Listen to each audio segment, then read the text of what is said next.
it's a complicated situation, man. Like I was just reading the CBC article a little bit more in depth. I've also seen a couple of videos, but the videos are hard. Like in Canada, when this happens, there's usually not video. Hmm. Like the only one that I can remember, like the really well-known one, is from Sammy Yatim off of The TTC, on the yeah. TTC in Toronto, Yeah. right? And it got a lot of press, and deservedly so, because Hmm. the young man was killed in cold blood. Um, with Latjor Tuel, there's also, well, everyone's got a high definition camera on their hip nowadays, right? Yeah. Yeah, Everyone's a yeah. everyone's got one. But you'd see a lot of these videos come out of the states. You do not see um, a lot of press coverage or video coming out of Canada. This is why this situation is unique and disturbing, and it's it's sad as well, right? Let me Hmm. just read some of the CBC article, or just a couple of excerpts of it here.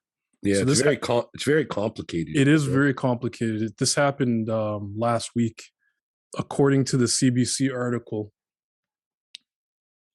Several calls were made to police on Saturday afternoon, stating that Toole had allegedly assaulted someone in the Forest Lawn area in Calgary Hmm. with a wooden stick, and that he was carrying a knife. Police arrived at the scene just after 3:30 p.m. In a video of the incident that is circulating on social media, Toole can be seen sitting on the sidewalk while police seemingly engaged in dialogue with him from a distance. So I usually don't watch these videos. I watched a Hmm. little bit of the beginning of it, and the gentleman Mr. Toole is he's literally kneeling, and he's Hmm. just got the stick and stuff, and he's not Hmm. saying anything. Uh, you can't really hear too much of what the police are saying in the video, Yeah. right? Yeah. And then he stood up, and here the CBC article continues. When Toole stood up, police fired rubber bullets Yeah. at him, right? Yeah. Yeah. In their uh, version of the incidents, they fired the rubber bullets in an attempt to disarm him, but Yes. which is weird, right?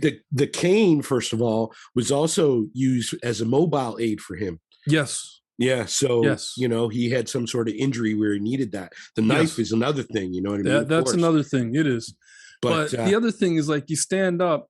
The cops were meters away from him. They were not close to him. mhm, And what type of like, I'm not a cop, obviously, but in an attempt to disarm him, they fire rubber bullets. You can see the rubber bullets hit him in the leg, right? yeah, How are you trying to disarm a man who's holding something with rubber bullets from, you know, 8 or 9 meters away? mhm, That defies logic. But anyway, yeah, um, so once that happened, he started to become agitated. yeah, Um, and then a taser was deployed. mhm, And then from there, I didn't watch any more of the video because I have a yeah, problem watching that sort of stuff. yeah, And according to the CBC article, after the taser was deployed, they deployed a police dog mhm, at yeah, him, yeah, right? And yeah, at that point, he stabs the police dog, and then after that, they take his life. yeah, So let me just say my piece, and then we'll go yeah, of into it, man. course, yeah, But man, is from the outside, again, I'm not a cop, but it seems as though the police went, from the video and from this article as well, in my opinion, there weren't too many real attempts to kind of disengage the situation. yeah, There was a lot of what I see as the police saying, okay, here is a threat. We are going to take this threat down. yeah, And we're going to try non-lethal forces of taking this threat down. mhm, And then they did lethal force of taking this threat down, yeah. which is an issue. What do you think, man? Yeah, man. I mean, obviously it's all complicated, but I don't know.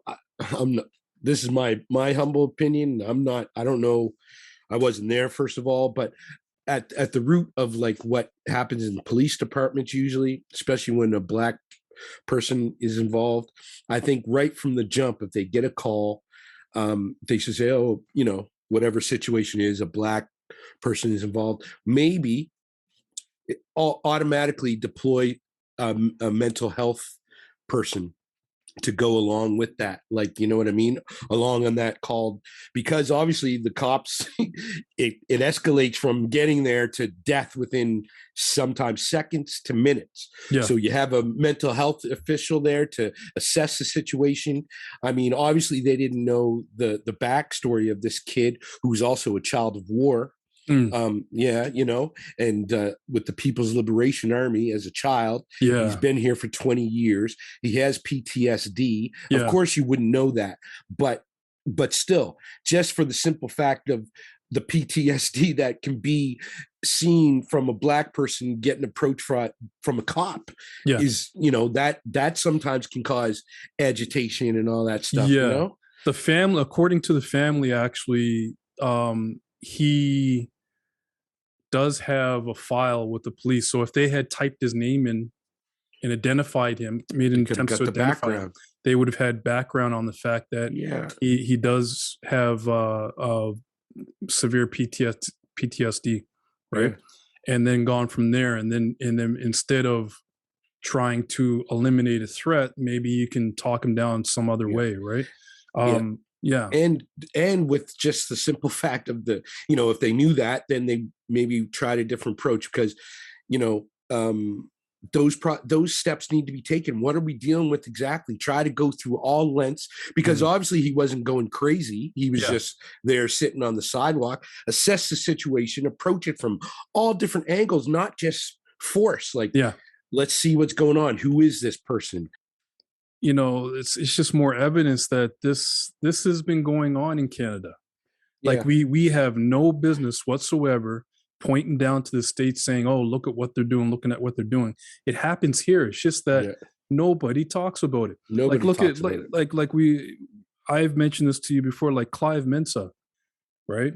Mm-hmm. Here in the GTA, the gentleman, was that Brampton? Brampton, wasn't it? In Brampton. This poor gentleman, there was a noise complaint, and after 4 minutes of the police arriving, this gentleman was dead after a noise complaint. Nobody talks about it. There's no video. Which is a lot of these cases in Canada, there's no video. So nobody talks about it, right? And then there's just the sort of underneath all of this is just this way of conditioned thinking. You know what I mean? That the seed has been planted, and it's been going on for years and years and years. And I'm not saying that, the police are always out to get black people or people of color. I'm just saying the situation often escalates to the point of to death, because there's just a unconditioned thing, a subconscious thing. A black man is viewed as a threat. And this, I think, it just gets passed on to generation to generation. Well, and we see it happen all the time. It's not fair to ask this question, but we have to ask the question. And police are called to different situations across this country. They're deployed for situations where they have to deal with someone that's had some sort of mental break. What if this was a 20-year-old blonde white woman? Mm-hmm. What would have happened? What would have happened? That's a tough question to ask. It's a tough question to ask, but these are the questions that need to be asked. There. I believe, in my opinion, there would be a difference in the outcome. We wouldn't be talking about it. No, it wouldn't, because she would have been tackled. She would have been taken to a hospital to be looked at, or they would have just waited her out and talked to her or whatever, right? Would they have fired rubber bullets at her? Would they? Maybe the taser was deployed, but would they deploy a police dog to maul her? Those questions have to be asked, man. Like, seriously. Man. And like I said, man, it all leads back to even mental health professionals coming even ride-alongs or nearby or Mm, whatever. We got to call. Okay, we're also deploying a mental health professional just to look and train mental health professionals to be policemen, but yeah, but not to engage in the physical aspect of it, but just yeah. to assess the situation. And Well, unfortunately, Jay, though, like, to be honest, that makes too much sense. mm, And we're dealing with a system that has been set up to basically oversee and control. It's not the serve and protect thing. mm-hmm. That's it doesn't actually happen. They're there to oversee and control. Yeah, yeah, That's the way. And you look at the roots. Look at the roots of our policing system. The roots of our policing system are the Canadian Mounties. And yeah, what were the exactly. Canadian Mounties meant to do? They were created to oversee and control the indigenous population. Mm-hmm. That's the root. That's the root of this That's the system. root of it. What you're talking about is a serious overhaul that nobody wants to do. There's so much Yeah. money wrapped up in the way that things are done now. Mm-hmm. Yeah. Yeah. Anyway, man. It's a crazy thing, man. It's sad when these sort of thing happens, and you know, you, I just hope we can do better in these situations. Yeah. Yeah.